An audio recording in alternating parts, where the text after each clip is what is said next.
ठाकुर जी 7 साल की आयु में गिरिराज जी को धारण करते। गिरिराज जी की पूजा क्यों करवाई? क्योंकि भगवान को पता था, 2-4 बार तो ट्राई भी कर लिया कि हमें भगवान माने, पर मान नहीं रहे, तो हमारा जो स्वरूप है उसकी हम पूजा करें। गिरिराज जी और ठाकुर जी में कोई भेद नहीं है।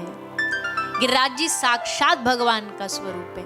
आज भी गोवर्धन नाथ में कोई जाए ना, गिरिराज जी को छुए, तो इसका मतलब आप ठाकुर जी को ही छू रहे हैं। गिरिराज जी का बहुत महत्व। ब्रज में 3 चीज सबसे अच्छी है।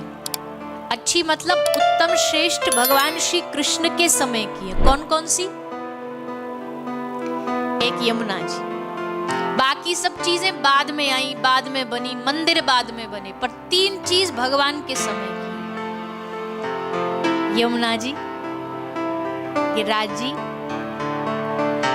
और ब्रजराज, ब्रज की माटी। चौथी कौन सी? तो ब्रजराज। ये ठाकुर जी के स्पर्श किया हुआ है। तो यमुना जल तो जल ही हो गया ना, पानी हो गया।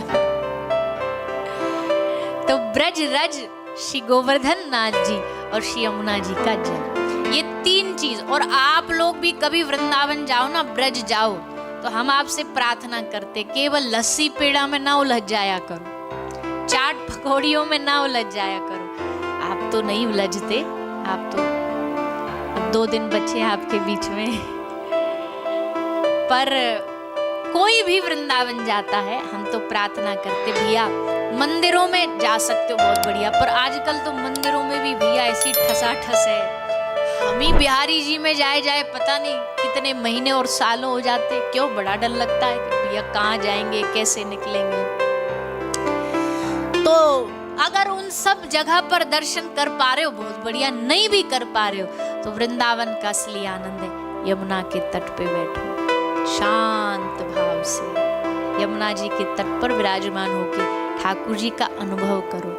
आहा, आज से 5000 साल पहले कन्हैया ने ऐसे यहाँ रास रचाया, ऐसे यहाँ गैया चराई। यमुना जी के तट पे बैठ के जब आप अनुभव करोगे ना, तो आपको ठाकुर जी की लीला यमुना जी पे होती हुई दिखाई देगी।